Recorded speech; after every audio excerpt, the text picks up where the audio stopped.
Betrayal, dishonesty, or broken promises can erode and damage relationship. Oh my God, may calling ako.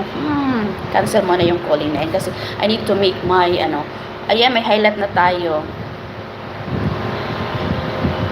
Trust issues, betrayal, dishonesty, or broken promises can erode trust and damage relationships. Distance, physical or emotional distance can make it difficult to maintain a strong connection. Distance, yung mga LDR dyan ha, yung distance ninyo ha, lapit-lapitin nyo na. Difficult to maintain a strong connection, yes. It's really important to close the gap if you're in an LDR. Number 4, different values or goals. Oh my goodness, yan, magdi-differ na kayo dyan.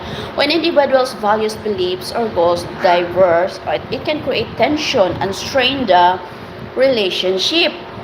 Again, that's true.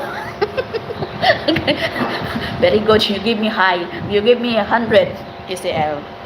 Number 5, conflict. Unresolved conflicts or disagreements can create resentment and weaken the bonds. Right? Number 6, neglect or abandonment. Feeling ignored, dismissed, or abandoned can lead to feelings of hurt and anger. And that is why it is very important in the relationship to you make your partner feel wanted. Feel wanted, diba?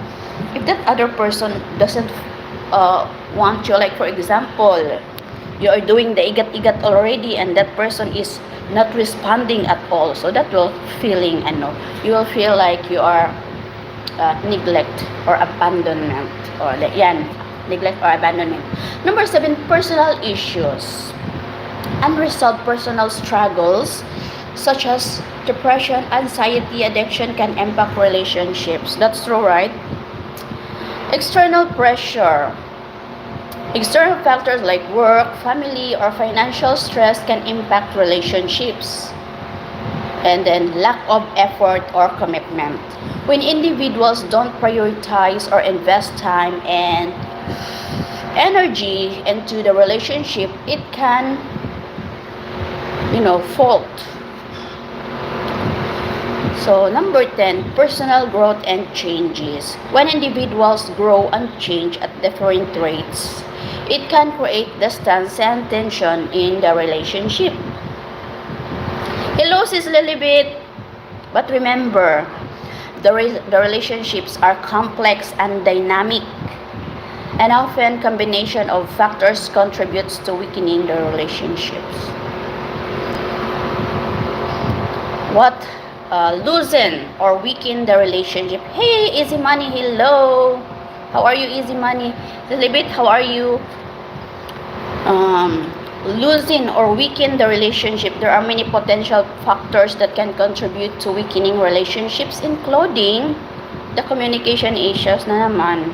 Every time in relationship, communication talaga, guys. It's communication. Doing well.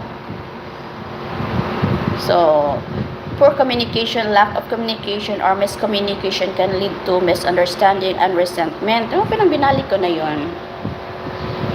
So you should have different Remember that relationships are complex, guys. I'm good, Sis Alma from Sis Lilibet.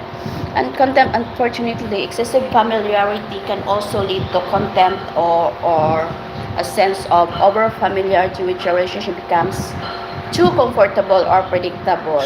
Yun, hindi din maganda yun. That's why dapat may mystery. There's a mystery in it. It is important to strike a balance between familiarity and keeping the spark alive in relationships. So, ganoon yun, guys.